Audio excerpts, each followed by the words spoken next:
औज़ुबिल्लाहि मिनश्शैतानिर्रजीम बिस्मिल्लाहिर्रहमानिर्रहीम। मैं हूं उज़ैर अहमद ख़ान और आप देख रहे हैं मेरा फेसबुक और यूट्यूब चैनल अबलाग टीवी। आज इलेक्शन कमीशन ने जहां पर इमरान खान को 2 नोटिस जारी किए हैं, एक तो थी ममनुआ फंड रेजिंग और दूसरा जो है तोशा खाना रेफरेंस। इस हवाले से उन्होंने इमरान खान को नोटिस जारी कर दिए हैं, यानी कि हुकूमत अग्रेसिव होकर आगे चल रही है, कदम बढ़ा रही है। मगर साथ ही पीटीआई ने भी अपना पैंतरा बदल लिया है और फवाद चौधरी ने प्रेस कॉन्फ्रेंस करते हुए कहा है कि हम हुकूमत को सिर्फ 1 महीना वक्त देते हैं, इस महीने के अंदर अंदर इलेक्शन कराने होंगे और इससे ज़्यादा हम वक्त नहीं देंगे। और साथ ही उन्होंने चीफ इलेक्शन कमिश्नर पर भी अदम एतमाद का फिर से इजहार किया है और उन्होंने कहा है कि इस चीफ इलेक्शन कमिश्नर के होते हुए किसी सूरत भी शफाफ इंतखाबात की कोई तवक्को नहीं है। जबकि हुकूमत भी आगे बढ़ती जा रही है और इमरान खान ने एक और अहम ऐलान किया है कि जो ज़िमनी इलेक्शन जो पीटीआई ने 9 नशिस्तें छोड़ी थी, इस्तीफे मंजूर हुए और उन पर अब ज़िमनी इलेक्शन होने जा रहे हैं। तो यहाँ पर जो है इमरान खान ने ऐलान किया है कि वो उन 9 सीटों पर वो बजाते खुद इलेक्शन लड़ेंगे। बहरहाल एक सियासी स्टंट हो सकता है, इस पर हम आगे चलकर गुफ्तगू करेंगे। लेकिन जो असल अहम तरीन खबर है वो ये है कि सिर्फ हम अपनी जुबान की चाशनी के लिए, अपनी रेटिंग के लिए, अपनी व्यूअरशिप के लिए या किसी भी खबर को वायरल होने के लिए हम कुछ ना कुछ बोल देते हैं, या हम खबर छाप देते हैं, या हम ट्वीट कर देते हैं। इस बात से कतई तौर पर लाइल्म रहते हैं कि खुदा न खास्ता इसका क्या आफ्टर इफेक्ट्स जो है वो क्या असरात होंगे, क्या स्टेट को इसका असर पहुंचेगा, क्या मुल्की इस्तेहकाम को नुकसान पहुंचेगा, क्या दुश्मन इसको कैश कराएगा या क्या होगा। किसी सूरत भी हमें इस बात का ख्याल ही नहीं आता। देखें, जहां तक सहाफत का ताल्लुक है तो सहाफत के बुनियादी एथिक्स हैं और उसमें पाक फौज, जुडिशरी और ये ऐसी चीज़ें जो हैं, सरहदें हैं, उन पर जो भी कलम उठाता है या जुबान उठा से कोई अल्फाज की अदायगी करता है तो वो इंतहाई सोच समझ कर करता है, क्योंकि उसके मुल्क की सॉवरेंटी, उसकी खुद मुख्तारी, अमन व अमान सब कुछ उसके साथ वाबस्ता होता है। लेकिन हमारे यहाँ सहाफत तो बिल्कुल ही मादर पिदर आज़ाद है। ना ही खबर को जो है काउंटर चेक किया जाता है, ना ही कोई वर्शन लिया जाता है। बस खबर आती है बगैर तस्दीक किए एकदम उसे ट्वीट कर देना, एकदम उसे सोशल मीडिया पे डाल देना या छाप देना और बाद में खूब अच्छी तरह इज्जत उछाल के एक जरा सा 2 सत्रों का अखबार के पेज 2 पे कहीं पे माजरत जिसे एतजार कहते हैं वो छाप देना, जबकि अगले की पगड़ी तबाह हो जाती है। अब असल खबर क्या है जिसके बारे में हम यहाँ डिस्कस करना चाह रहे हैं और आपको बताना चाह रहे हैं, पाक फौज का भी उस पर रिएक्शन आया है। गुज़िश्ता दिनों बलोचिस्तान में हमारे कोर कमांडर कोयटा जो हैं, जनरल सरफराज जो हैं और उनके साथ और भी साथी थे, 6 लोग थे। वो खराब मौसम और बारिश की वजह से, सैलाब की वजह से उनका हेलीकॉप्टर जो है वो क्रैश हो गया, वो गिर गया और उन सब ने जामे शहादत नोश की। चूंकि मौसम खराब था, रेस्क्यू ऑपरेशन हो रहा था और ये सारे जवान हमारे रेस्क्यू ऑपरेशन में शामिल थे। और उसके बाद जो है सोशल मीडिया पर अजीबो गरीब खबरें आना शुरू हो गई। किसी ने खुदा न खास्ता कहा कि ये हेलीकॉप्टर कैसे गिरा है, कहीं पर इसे हिट किया है, कहीं पर कोई कहता है इसे ड्रोन अटैक किया गया है। क्या आपके पास इस चीज का कोई सबूत है? क्या आपने तहकीक की है? कुछ आपको इल्म है? आप बलोचिस्तान से कहीं कोसों मील दूर बैठकर आप एक खबर दाग देते हैं और ऐसा मिसाइल दागते हैं जिससे मुल्क और कौम और पाक फौज को जो है नुकसान पहुंचता है। किसी मुल्क में ऐसा नहीं होता जैसा यहां पर होता है।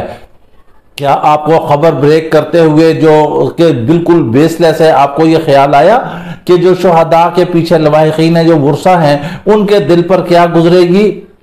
पाक फौज ने इस पर बाकायदा रिएक्शन दिया, उन्होंने मजम्मत की है और उन्होंने कहा कि ऐसी खबरें जो कि फेक हैं वो नाकाबिले बर्दाश्त है, होनी भी चाहिए नाकाबिले बर्दाश्त।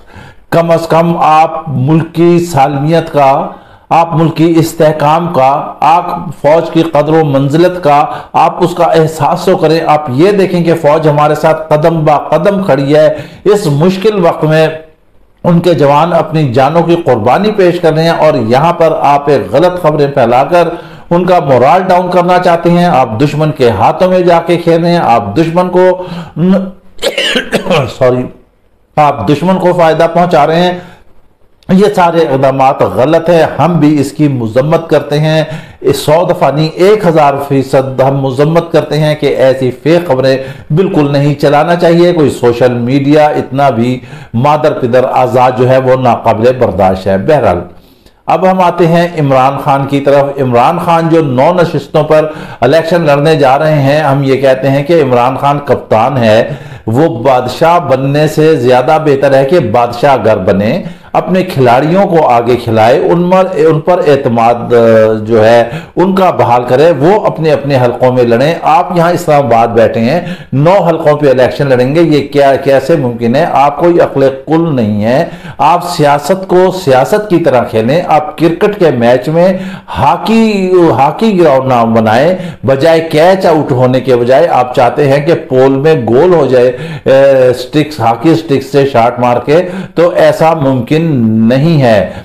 आप खिलाड़ियों को आगे जाने दें, वो खेलें, आप देख लें। हम आपको तारीख बताते हैं। आज हमने आर्टिकल भी लिखा है जिसमें हमने लिखा है कि इमरान खान हीरो से जीरो की तरफ उसका सफर जारी है। जी हां, ये कोई 70 की दहाई थी जब retired air marshal Asghar Khan का तूती बोलता था। इमरान खान की तरह लोग उन्हें सुनना चाहते थे, इमरान खान की तरह लोग उन्हें फॉलो करते थे, इमरान खान की तरह उनके मजमे उनके जलसे एक जम्मे गफीर होता था। कभी वो अटक के पुल का बड़ा तारीखी जुमला वहां से वो दोहराते थे, कभी कुछ कहते थे, कभी कुछ कहते थे। और उनके जो सेक्रेटरी थे, अगर कोई उनसे मुलाकात करने जाए तो कम से कम 3 दिन का वो टाइम देते थे। लेकिन उन्होंने भी ऐसे ही हरकत की। हरकत क्या की? जो आज इमरान खान कर रहे हैं वही उन्होंने कहा, और आज इमरान खान भी वही तारीख दोहरा रहे हैं। इमरान खान के फॉलोअर्स हैं, लोग उन्हें सुनना चाहते हैं। वो अगर खिताब करते हैं तो 30-30, 40-40 शहरों में उनका लाइव वीडियो कट करके देखा जाता है। लोग उन्हें फॉलो करते हैं, लोग उनके बयानिए को ऑन करते हैं, लोग उनके पीछे अपनी जानें निछावर करते हैं। लेकिन आप इसको सियासत की तरह ही खान साहब खेलें। जब वो 70 की दहाई थी, जब retired air marshal Asghar Khan हद से ज्यादा हो जाए, आपकी हर एक की हद होती है, एक उड़ान होती है, एक परवाज होती है, बहुत ज्यादा जब एक्सीड करें तो फिर आपका फॉल डाउन होना शुरू हो जाता है। अब हो क्या रहा है? हो ये रहा है कि 70 की दहाई को अभी हुए हुए 80 और 85, 72, 75 का दहाई थी ये, उसमें सिर्फ अभी 7-8 साल गुजरे थे कि इस शहर का एक सियासी खानवादा, जो सियासी खानदान है, जिनके घर में सियासत पली बड़ी और बड़े बड़े लोग, बड़े बड़े लीडर वहां से निकले, वहां आते थे, उठते बैठते थे। जी हाँ, इम्तियाज रफ़ी भट्ट और उनके वालिद साहब जो हैं वो उनसे मिलने के लिए गए। कोई उसके बाद वहां का जो हाल था वो हम आपको बताते हैं कि जो मुलाकात के लिए 3-3 दिन देते थे, जब वो वहां पर गुजरात हाउस गए तो उनके गेट पर सिक्योरिटी गार्ड ही तक नहीं था।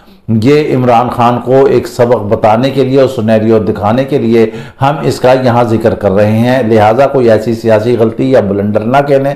फिर हम आपको एक और मिसाल देते हैं कि बेनज़ीर जब आई, वो वज़ीर आज़म बनी थी तो उन्हें 100 सीटें मिली थी, लेकिन उसके बाद जब शिकस्त का सामना हुआ तो उनके पास महज 17 सीटें थी। लेकिन वो सियासी खातून थी और बड़ा विजिलेंट थी और बड़ी सियासी अप्रोच रखती थी। वो असम्बलियों से बाहर नहीं रही, 17 नशिस्तों के साथ ही ऐवान में बैठी और वहीं पर उन्होंने हुकूमत का जो हुकूमत वक्त थी उसका उन्होंने मुकाबला किया, बयानात दिए, हर तरह से डिबेट किया। पार्लियामेंट क्योंकि सबसे बेहतरीन फोरम होता है। अब इमरान खान साहब, आप 9 सीटों पर इलेक्शन लड़ने जा रहे हैं। हम कहते हैं कि आप किस मुंह से इलेक्शन लड़ने जा रहे हैं जब आप खुद असम्बलियों से निकल जाए। आपकी एक भारी तादाद थी। आज हुकूमत ने जो है बिल पास कर लिया, कानून पास कर रही है, तरमीम कर रही है, लेकिन आपने हाथ पैर अपने खुद काट लिया। आपको ऐवान में बैठा होना चाहिए था। जब आप ऐवान में ही नहीं जाते, आप ऐवान को ही नहीं मानते, आप ऐवान से ही बाहर आ गए, तो फिर आप ज़िमनी इलेक्शन क्यों लड़ रहे हैं? खुदारा इसको सियासत की तरह ही चलने दे, तब ही मामलात आगे चल सकेंगे, वरना आपका बहुत ज्यादा जो है फॉल डाउन होना शुरू हो जाएगा। आप ये ना सोचें सोशल मीडिया है जस्ट एक स्किप पे आदमी होता है। अगर वो एक दफा स्किप हो गया, नापसंद हो गया, तो लोग जो है उसकी फॉलोइंग जो है वो कम होना शुरू हो जाती है। आप बहुत ज़्यादा सोशल मीडिया पर ना रहें, आप हक़ाइक़ की ज़िंदगी में आए और आप देखें कि हकीकत क्या है, लोगों के क्या मसाइल हैं और उन्हें हमने किस तरह हल करना है। उस अवाम को आपने साथ लेकर चलना है। कोई भी अक्ले कुल नहीं होता, फैसले जो हैं वो मुशावरत से होते हैं। आप अपना फॉल डाउन क्यों शुरू करना चाहते हैं? अपने हाथों से आप खुद ही अपनी तनज़्ज़ुली की तरफ जा रहे हैं। हमने आपको दो वाज़ेह तौर पर मिसालें बता दी हैं। हो सकता है आपके बहुत से चाहने वालों को ये बातें बुरी लगेंगी, लेकिन ये भी हकीकत है कि इलेक्शन कमीशन के फैसले आने के बाद पीटीआई जो है वो प्रेशर में है। और जब आपने खिताब किया था, गो के वो खिताब 31 शहरों में देखा गया, लेकिन लोगों में वो जोश और जज्बा नहीं था। आपकी तकरीर में भी वो जोश और जज्बा नहीं था। आपकी बॉडी लैंग्वेज कुछ और कह रही थी, आपका चेहरा कुछ और कह रहा था और आपकी जुबान कुछ और कह रही थी।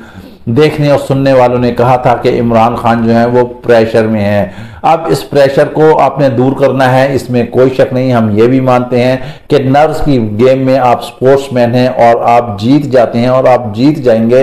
लेकिन हुकूमत इंतहाई तेजी से आगे बढ़ रही है, वो कवानीन बना रही है, वो आपके खिलाफ तहकीकात को खोल रही है, वो रेफरेंसेस भेज रही है, आपको शो का नोटिस जारी हो रहे हैं। आप देख लें कि क्या कुछ हो रहा है।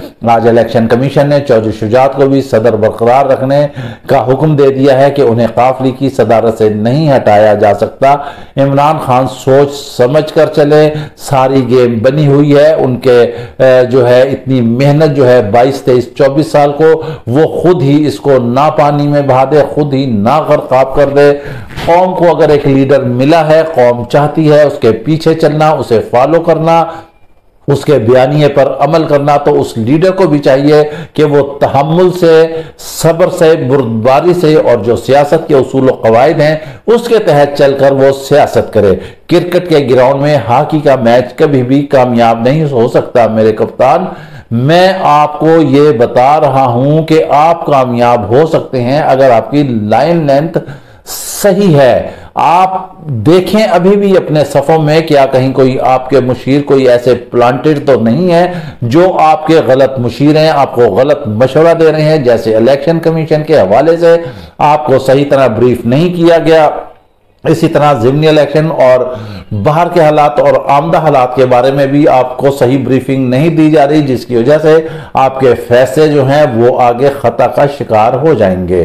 इन फैसलों को दुरुस्त करने के लिए आप इर्द गिर्द के माहौल को देखें, उन्हें बेहतर करें, अपने गिर्द अच्छे अच्छे लोग इकट्ठा करें और फिर आप आगे चलें। वरना जिस स्ट्रेटेजी से हुकूमत चल रही है, आपको आने वाले वक्तों में बहुत बड़ा नुकसान होने जा रहा है। ये हम देख रहे हैं। हम कह रहे हैं कि ये हमारा एक तारीखी व्लॉग है। हमारे देखने वाले, हमारे नाज़रीन जो है इसे याद कर लें, संभाल के रख लें, और जब खुदा न खास्ता जब बुरा वक्त आ गया तो हम इसको आपके सामने दोबारा से रिप्रोड्यूस करेंगे।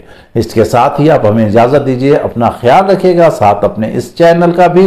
वीडियो पसंद आए तो लाजमी लाइक और सब्सक्राइब कीजिएगा। आप अपना ख्याल रखिएगा। इजाज़त चाहते हैं। अल्लाह हाफिज़।